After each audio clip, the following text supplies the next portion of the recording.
히브리서 6장 13절에서 20절 하나님의 말씀이 이러합니다.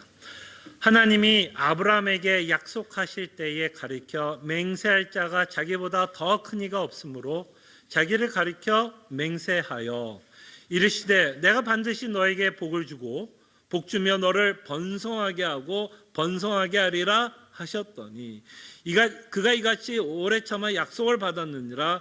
사람들은 자기보다 더 큰 자를 가리켜 맹세하나니 맹세는 그들이 다투는 모든 일의 최후 확정이니라.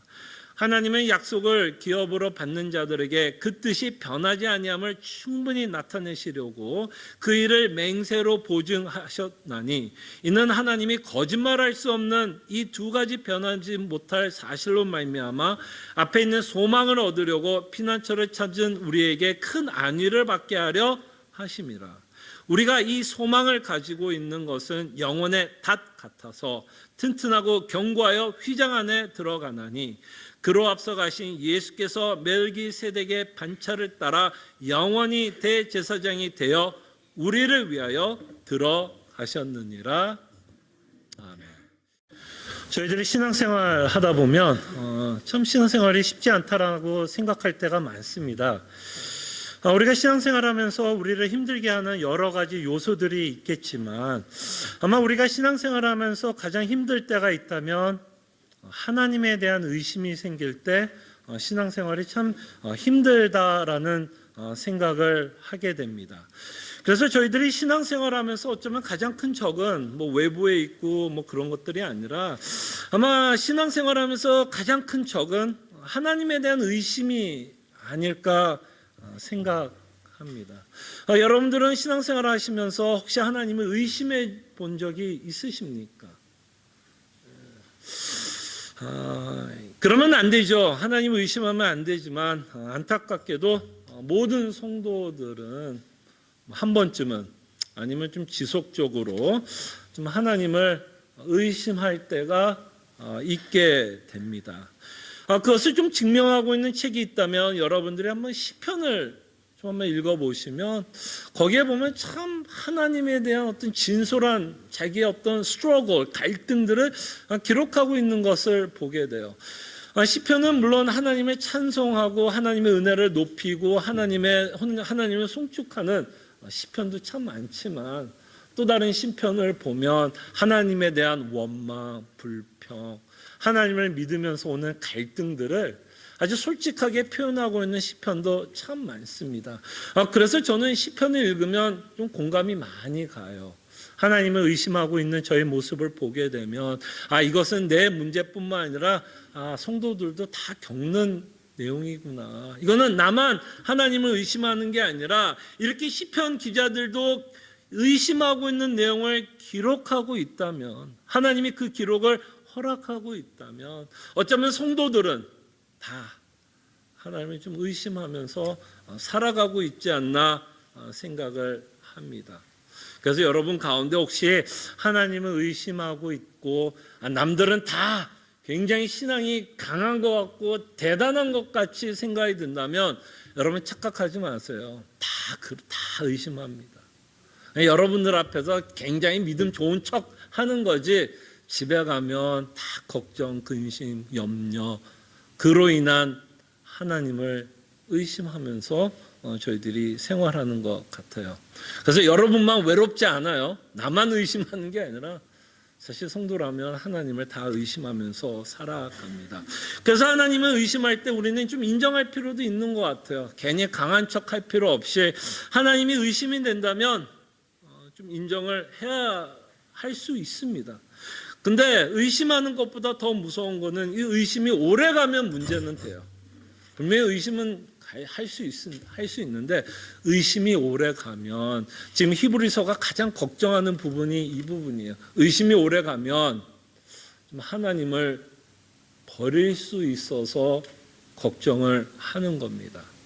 하나님을 의심할 수는 있는데 그 의심이 오래 가면 하나님을 배도하는 일이 벌어지기 때문에 이 히브리서는 우리에게 편지를 쓰고 있습니다. 자, 그럴 때 하나님은 끊임없이 의심이 들고 있는 우리에게 그 의심을 극복할 수 있는 말씀을 저희들에게 전해줍니다.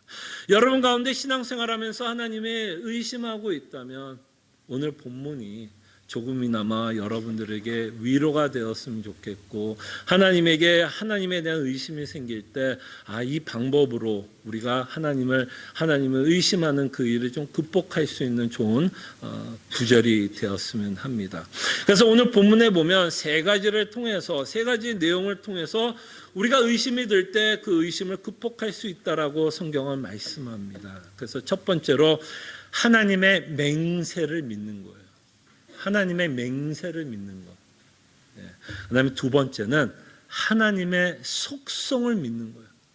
하나님이 어떤 분이신가, 그의 캐릭터, 그의 속성을 믿는 것이고요. 마지막으로 우리가 의심을 극복할 수 있는 방법이 있다면 성자 하나님을 믿는 거예요. 성자 예수 그리스도를 믿을 때 우리 의심을 극복할 수 있습니다.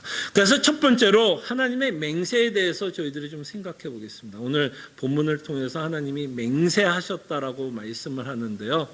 그럴 때 우리가 하나님에 대한 의심하는 내용이 있다면 하나님에 대한 많은 의심이 있을 수 있지만 히브리서의 컨텍스트 안에서 하나님을 의심할 수 있는 내용이 있다면 하나님이 약속한 것을 지킬까에 대한 의심에 관한 내용에 대해서 설명하고 있습니다.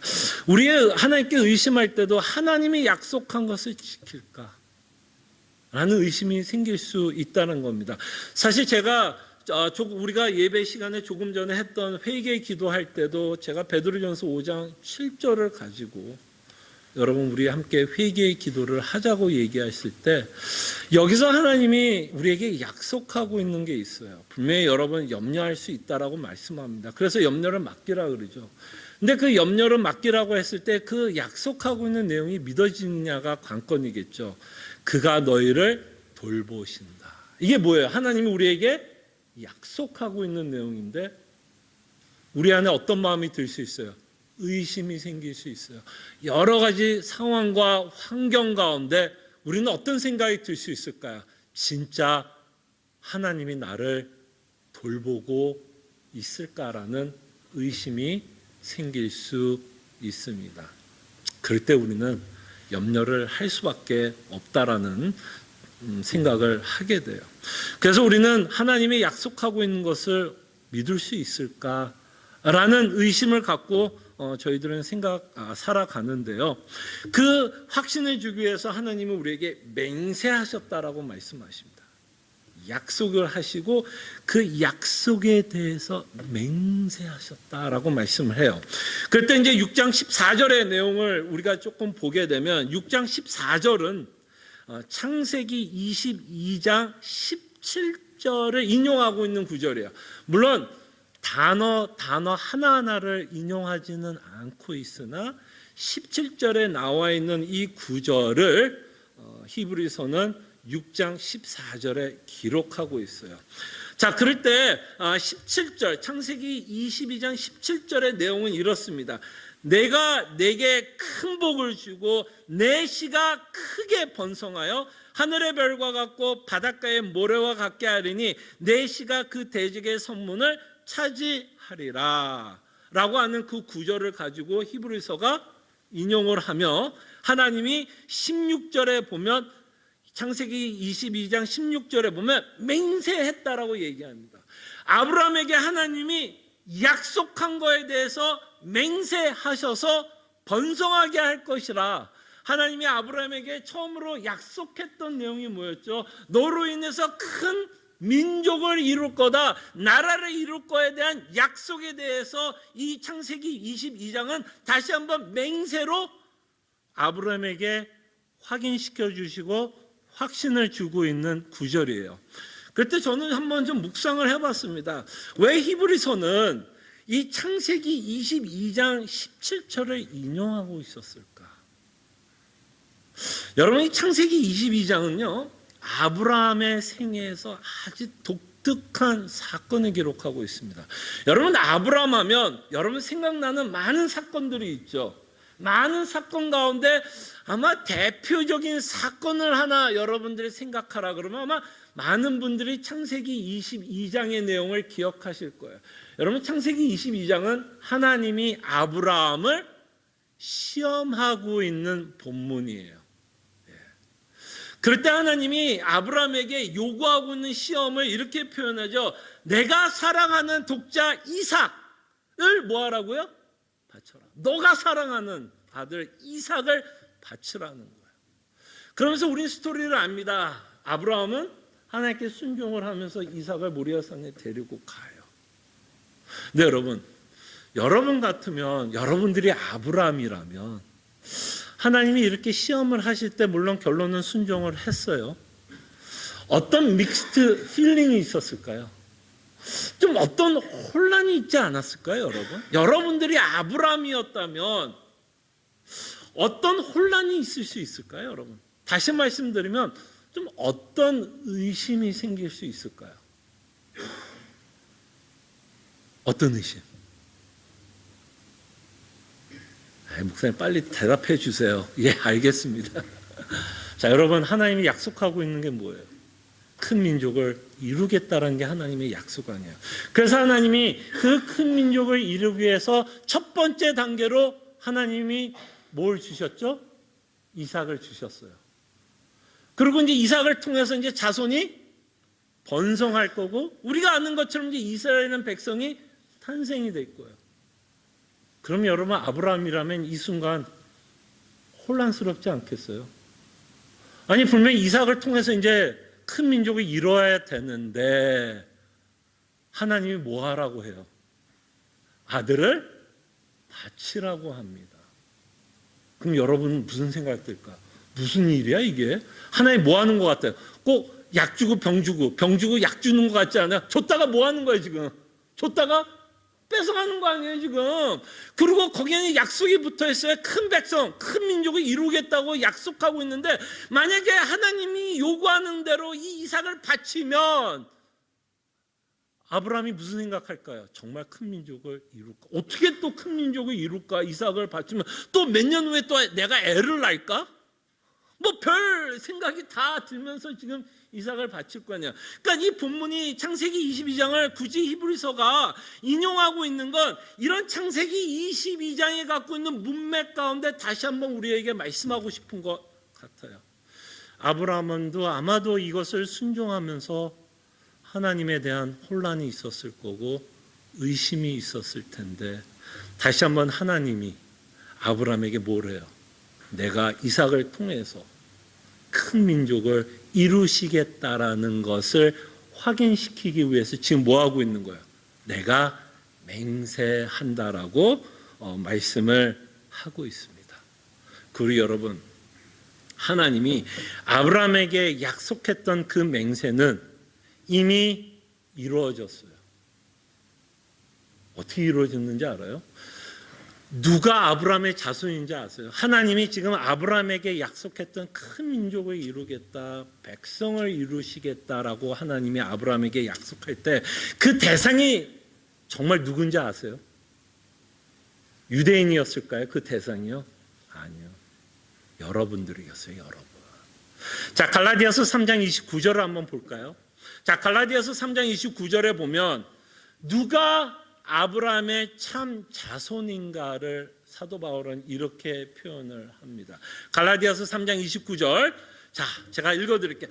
너희가 그리스도의 것이면, 좀 쉽게 말하면 뭐예요? 너희가 그리스도를 믿고 있다면, 그죠? 너희가 그리스도의 것이면 곧 아브라함의 자손이요, 약속대로 유업을 이을 자녀라. 그래서 하나님은 아브라함에게 약속하고 있는 그 약속이 이미 성취되고 있다는 걸 우리는 뭐 하는 거예요? 보고 있어요. 물론 아브라함은 못 봤죠. 그러나 우리 신앙에 살고 있는 우리는 예수 그리스도를 믿음으로써 그 하나님이 아브라함에게 약속했던 그 맹세가 이미 이루어졌다라는 것을 우리는 사도 바울을 통해서 저희들은 알게 됩니다. 그래서 다시 한번 하나님이 아브라함에게 약속했던 그 약속이 그리스도를 통해서 성취되고 있다는 것을 우리는 보게 됩니다. 자, 그럴 때 하나님이 왜 맹세를 하셨을까요, 여러분? 하나님이 약속을 하면 되는 거 아니에요? 근데 하나님께서 맹세를 하셨다라는 것은 사실은 자신을 위해서 맹세하신 게 아니라 여러분과 우리를 위해서 맹세하신 거예요. 하나님은 맹세할 필요가 있어요, 없어요? 그는 맹세할 이유가 없어요. 그러나 그가 그렇게 맹세하는 걸 통해서 내가 약속한 거는 반드시 지키겠다라는 것을 뭘로 표현하는 거예요? 자신이 맹세한 것을 통해서 표현합니다. 여러분, 우리가 가끔 모르겠어요. 여러분, 맹세라는 걸 하지 말라고 이제 성경에도 기록하고 있으니까 우리가 맹세는 안 하지만 이 맹세라는 것을 언제 사용해요? 여러분, 나 맹세하는데, 나 진짜 맹세하는데 하면서 무슨 얘기하고 싶은 거예요? 내가 맹세하는데.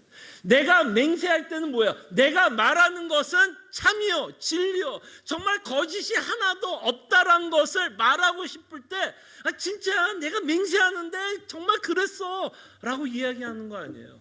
그럴 때 하나님이 맹세라고 말을 하면서 우리에게 확인을 시켜준 건 내가 약속한 건 참이요, 진리요, 반드시 지켜질 것을 우리에게 말씀하고 있고, 제가 말씀드린 것처럼 아브라함의 백성이 우리라는 것을 통해서 그가 맹세하고 있는 것이 확실하게 이루어지고 있다는 것을 우리는 이미 확인합니다.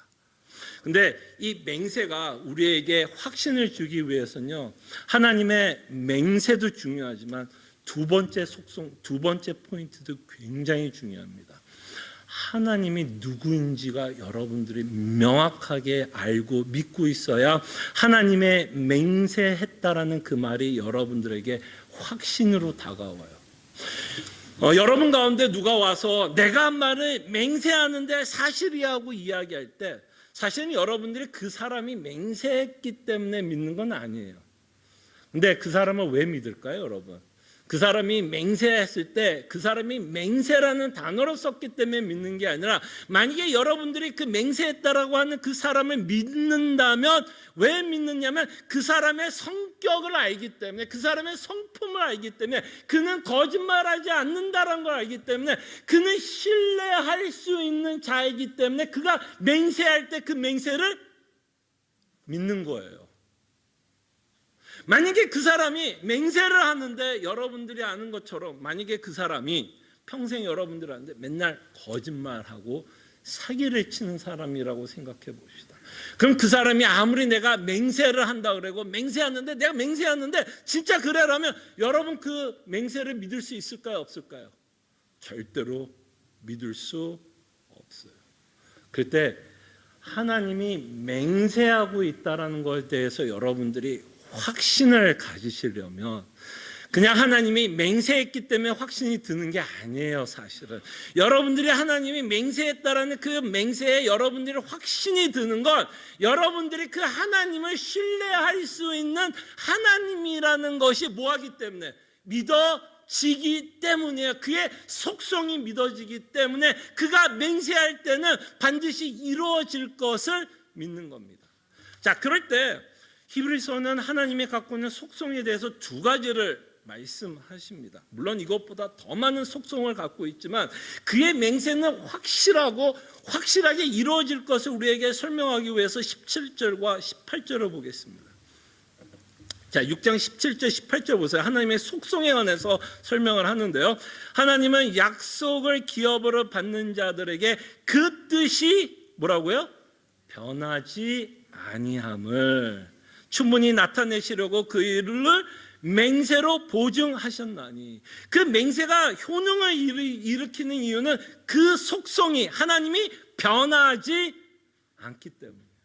여러분, 이 하나님이 변하지 않는다는 게 얼마나 대단한지 여러분 아세요? 여러분들도 여기 계신 분들 스몰 비즈니스 하시는 분들 많죠. 가게 하시고 뭐 스몰 비즈니스 하면 여러분들 수많은 컨트랙 맺죠. 수많은 사람들과 컨트랙을 맺습니다. 그때 여러분 컨트랙을 맺을 때 여러분 가운데 내가 손해를 볼 것 같고 내가 희생할 것 같은 컨트랙이면 여러분 가운데서 컨트랙 맺을 사람이 있어요, 없어요? 내가 1푼이라도 한 푼이라도 돈을 손해볼 것 같다, 이 컨트랙을 맺으면 내 사업에 어마어마한 희생이 있을 거고 손해를 볼 것 같은 생각이 든다면 여러분 가운데 그 컨트랙을 맺을 수 있는 사람이 있을까요, 없을까요? 목사님, 그런 질문 하지 마세요. 너무 당연한 이야기를 뭐 그렇게 목소리를 핏대 올리면서 이야기합니까? 라고 이야기를 한다면, 하나님이 변하지 않는다는 게 얼마나 대단한 줄 알아요? 하나님이 여러분들에게 약속하고 있는 건요, 하나님의 엄청난 손해와 엄청나게 희생을 감수하면서 약속을 이행합니다. 무슨 말인지 아시겠어요?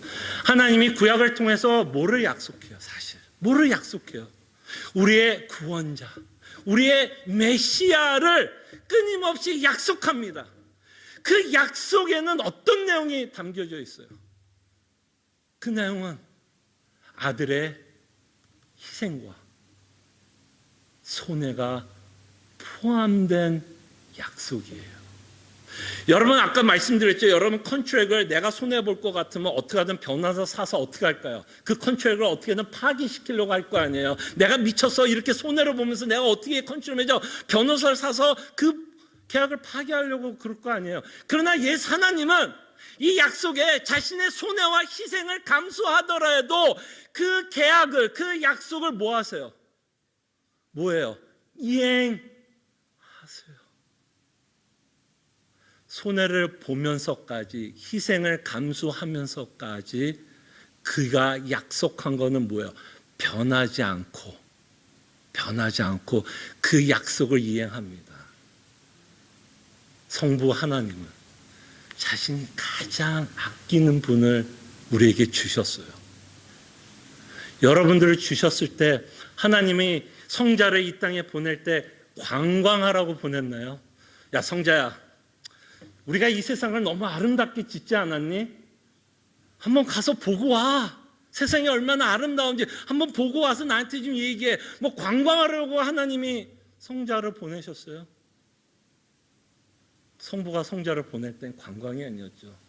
사실 성부가 성자를 보낼 땐, 성자야, 너 죽으러 갈래? 너가 죽지 않으면 내가 아브라함에게 약속한 그 백성을 구원할 방법이 없어. 너 죽으러 갈래? 그리고 그 성자는 죽으러 갈래 하는 그 말에 어떻게 하세요? 나 싫어! 당신이 가! 아니죠. 정말 그는 자원하는 마음으로 이 세상에 들어왔어요. 정말 오늘 신학자는 예수님의 생애를 너무 간단하게 설명했어요. 뭐라고 설명했는지 알아요? 예수님은 죽기 위해서 이 땅에 태어나셨다라고 말씀합니다. 그걸 보면 그 희생과 손해를 감수하면서 약속을 이행하고 계신 하나님이면, 적어도 여러분들은 이 하나님 대해서 뭐라고 생각할 수 있어요? 변하시는 하나님, 변하지 않는 하나님. 절대로 변하지 않는 하나님, 변치 않는 하나님. 그럴 때 그가 여러분들을 향한 사랑도 변할까요? 안 변할까요? 여러분들이 잘못했을 때도 하나님의 사랑이 변할까요? 안 변할까요? 우리는 굉장히 무조건적으로 사랑 못하고요, 굉장히 이기적인 사랑을 합니다. 우리의 사랑은 굉장히 잘하는 사람들한테는 잘해요. 근데 잘못하는 사람한테는 잘 못해요. 근데 하나님은요, 변하지 않는 사랑이기 때문에 여러분들이 잘못해도 어떻게 할까요? 호적에 파요? 야, 그때는 아들이었는데 이제는 너 내 아들 아니야. 아니요, 호적 안 파요. 정말 그 변하지 않는 하나님. 우리는 다시 한번 그 예수 그리스도를 통해서 하나님의 속성을 보게 되고 그의 약속이 변하지 않는다라는 것을 보게 됩니다. 그 다음에 18절에 봐도 비슷한 이야기를 하죠. 이는 하나님이 뭐 할 수 없다? 거짓말할 수 없다. 그가 거짓말하는 순간 여러분과 저의 구원은 다 날아가요. 하나님이 여러분 거짓말쟁이면요, 여러분과 저의 구원은 다 날아갑니다. 천국 갔는데 하나님이, 야, 미안해, 내 마음이 변했어. 그때 내가 거짓말한 거야. 끝이에요. 여러분과 저는. 무슨 말인지 알겠어요? 여러분과 여러분의 구원은 하나님의 속성에 달려 있어요. 사실은 변하지 않는 하나님의 속성과 거짓말하지 않는 하나님의 속성 때문에 사실은 여러분과 저의 구원을 확신하게 되는 거지. 내가 뭐를 해서 내 조건으로 하나님 앞에 떳떳하게 쓸 수 있는 사람은 아무도 없습니다. 그래서 여러분들이 의심이 생길 때는요, 지금까지 말씀을 좀 정리해 보면 여러분들이 의심이 생길 땐 이 의심을 이길 수 있는 유일한 방법은 여러분 스스로 보면 안 돼요. 여러분 스스로 보면 여러분들은 맨날 쓰러질 수밖에 없고요. 환경과 상황을 봐서도 절대로 여러분들은 의심의 구름에서 벗어날 수 없어요. 여러분들이 하나님으로부터 의심이 들 때 유일하게 또 벗어날 수 있는 유일한 방법은요, 하나님에게만 집중할 때 의심의 구름에서 벗어날 수 있어요. 하나님에게 집중. 다시 말씀하면 이 하나님의 속성이 설득되셔야 돼요. 설득되셔야 돼요. 그럴 때 우리는 하나님에 대한 의심의 구름에서 벗어나게 됩니다. 그리고 이것이 히브리서 전체의 이야기예요. 히브리서의 전체는 누구를 바라보자? 예수를 바라보자. 예수를 바라보자. 왜? 우리 믿음의 창시자요, 믿음을 온전하게 하시는 분이 예수 그리스도이기 때문에 끊임없이 우리는 이 예수 그리스도를 바라봐야 합니다. 그리고 여러분, 이 하나님이 변치 않고 거짓말하지 않는 하나님의 여러분들이 믿어야 하는 이유는 또 다른 데에 있어요. 하나님이 여러분에게 약속한 것을 다 지키셨어요? 안 지켰어요? 지키셨어요. 근데 우리의 시간대 안에서 한 가지는 지키지 않은 것이 있어요. 목사님, 분명히 예수님 안에서 다 이루셨다라고 그렇게 말씀하시는 것 같은데 뭐를 안 이루셨죠? 한 가지가 남아있어요. 그게 뭘까요? 히브리서 4장 1절에 보면 그의 안식에 들어갈 약속이 이루어졌다, 남아있다라고 말씀해요. 이 말은 뭐냐면 여러분들이 지금 천국에 들어갔다 안 들어갔다? 아직은 안 들어갔어요. 근데 여러분들이 천국에 들어갈 수 있는 확신은 어디에서 생길까요, 여러분? 자, 우리 가운데 천국 갔다 오신 분 있으세요? 다행이다. 한 명도 없어서. 그럼 만약에 갔다 왔으면 굳이 여기 다시 올 필요 없죠. 거기 계셔야지 왜 굳이 다시 와요? 다행히도 한 번도 안 가셨다 그러니까 참 다행이네요. 근데 여러분, 거기 갈 어떻게 확신하세요? 여러분, 천국 어딘지는 아세요? 내비 찍으면 갈 수 있을 것 같아요? 주소는 아세요? 뭐를 근거로 천국에 들어갈 근거는 어디 있어요, 여러분? 내 내면에 있어요? 내 믿음이에요? 누가 약속을 하고 있기 때문에 변하지 않고 거짓말하지 않는 분이 약속을 하고 있기 때문에 여러분들이 그걸 믿는 거예요. 천국에 대한 소망은요, 내 안에 없어요. 내 안에서 만들어낼 수 있는 그게 없어요. 우리가 유일하게 하나님 그 영원한 안식에 대한 천국은 바로 이 하나님의 속성 때문에 믿어지는 거지 그 이상 그 이하도 없습니다. 제가 여러분들에게 가끔 가다가 홍보대사를 띄죠. 어디로 홍보대사를 띄죠? 저는 진짜 캐나다한테 돈 좀 받아야 돼, 지금쯤이면. 근데 제가 왜 그거를 자신 있게 이야기해요? 제가 왜 밴프가 예쁘다고 얘기하죠? 물론 제 기준이기도 합니다만. 왜 그것이 이쁘고 그토록 얘기할까요? 제가 가봤기 때문에. 여러분들에게 뭐래요? 확신 있게 이야기해요. 근데 천국은 가봤어요, 안 가봤어요? 여러분들이 가봤어야지 확신 있게 얘기할 거 아니에요. 근데 왜 우리가 확신이 있어요? 가보지도 않은 그곳에 왜 여러분들이 확신을 갖고 살아요? 그냥 브레인워시에 세뇌돼서요? 그저 목사님이 소리 지르니까요? 아니요, 이 속성에 달려있어요. 이 속성에 달려있어요. 여러분들이 영원한 안식을 소망하면서 살아갈 수 있는 건 하나님의 속성에 달려있어요. 그가 거짓말하지 않고 변하지 않는 분이란 걸 우리는 어디서 확인해요? 십자가를 통해서 확인하기 때문에 그가 마지막으로 우리에게 약속하는 영원한 안식에 들어갈 약속이 남아있다라고 해서도 우리는 뭐예요? 그걸 믿게 됩니다. 그래서 이 히브리서는 가보지도 않았던 그 하나님의 나라, 가보지도 않았던 그 영원한 안식에 대해서 뭐하라 그래요? 끊임없이 그 소망을 붙들고 갈 것을 우리에게 요구하고 있다는 것을 보게 됩니다. 그리고 마지막으로 성자 하나님을 통해서 우리는 확신을 갖게 됩니다. 그 20절이죠. 그리로 앞서가신 예수께서, 그리로 앞서가신 예수는 어딜까? 어디를 앞서가신 걸까요, 여러분? 어디 가셨어요, 하나님이? 예수님이 휘장을 뚫고 어디를 갔어요? 그 영원한 안식에 우리를 앞서 들어갔습니다.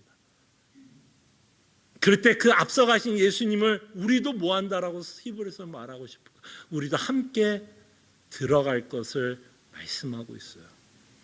그리로 앞서가신 예수께서 멜기세덱의 반차를 따라 영원히 대제사장이 되어 우리를 위하여 들어가셨느니라. 그 안에 들어가셨고 우리도 그 안에 들어갈 것을 말씀하십니다.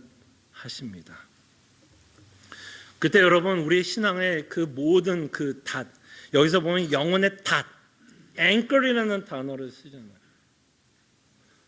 그때 우리는 아까 말씀드린 것처럼 의심할 수밖에 없어요. 의심할 수밖에 없어요. 마치 이런 것 같아요. 이미지를 한다면 우리가 돛담배 같다라고 생각하면 좋을 것 같아요. 돛담배요.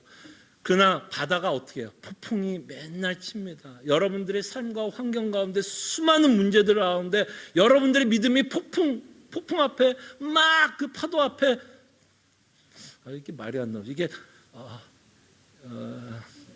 understand? 배가 넘실넘실 거려요. 그러니까 굉장히 위험한 상태에 있다는 얘기예요. 무슨 말인지 알겠죠? 의심이 든다는 거예요. 근데 이 히브리서가 뭐라고 해요? 영혼의 닻이 있다라고 그래요. 그 닻이 앵커. 그 앵커이 누구란 얘기예요? 예수님이란 거예요. 그 예수님이 여러분들을 붙잡고 있다는 거고 그 앵커이 믿어지기 때문에 우리는 소망을 갖고 살아갑니다. 그래서 히브리서가 이렇게 말합니다. 6장 11절 한번 볼까요? 주보에 보면 이렇게 말씀하십니다. 이 말씀이 여러분들이 이해를 하시고 믿고 깨달으신다면 이 히브리서가 뭐라고 권면하는지 보세요. 11절.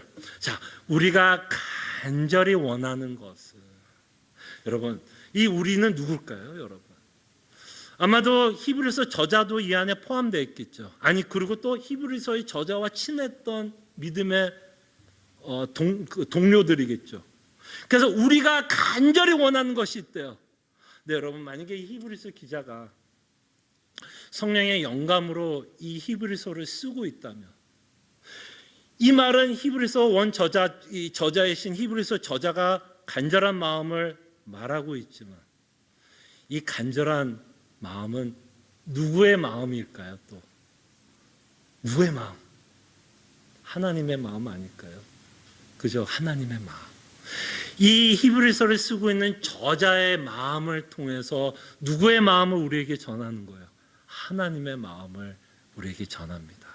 자녀에게, 그죠? 그 변치 않는 그 사랑이 많으신 그 하나님 아버지께서 우리에게 말씀하고 있다라고 생각이 들어요. 우리가 또는 하나님이 간절히 원하는 것은 너의 각 사람이 동일한 부지런함을 나타내요. 여기서 말하는 부지런함은 뭘까요? 여러분, 뭐 부지런히 뭐 하라는 거예요 지금? 그리고 12절에 보면 게으르지 아니하고, 뭘 게으르지 말라고 할까요? 그 하나님을 알아가는 일에, 그 하나님을 알아가는 일에 부지런하고 게으르지 않기를 하나님은 말씀합니다. 왜? 그 하나님을 아는 것만큼 우리의 믿음, 우리의 의심의 구름을 벗어날 수 있기 때문에, 그죠? 그래서 히브리서 기자 또는 하나님은 동일한 부지런함을 나타내요. 우리가 믿고 있는 그 하나님을 더 알아갈 수 있도록 부지런내고, 또 때로는 우리가 게으를 수 있을까요? 없을까요? 또 게으를 때가 있죠. 그럴 때 다시 한번 하나님이 우리에게 책망합니다. 게으르지 말고, 적어도 내가 히브리서를 통해서 말씀하고 있는 그 예수 그리스도를 붙잡고 믿고 뭐하라고 그래요? 12절에 게으르지 아니하고 믿음과 오래 참음으로 말미암아 약속들을 기업으로 받는 자들을 본받는 자가 되게 하려 것이다. 그래서 여러분 삶 가운데서 어떤 열매를 맺기를 원할까요? 소망의 열매. 그래서 여러분들의 삶 가운데서 부지런히 그 하나님을 알고 그 하나님이 우리에게 허락한 그 마지막 약속, 그 영원한 안식이 주는 위로 때문에 우리가 어떤 열매를 맺어요? 소망의 열매를 맺고, 그 소망의 열매가 어떻게 되기를 바랄까요? 옆에 있는 성도들이 그 소망의 열매로 말미암아 위로받고 격려받고 도전받기를 원하신다라는 것을 저희들이 본문을 통해서 살펴보게 됩니다. 함께 기도하죠.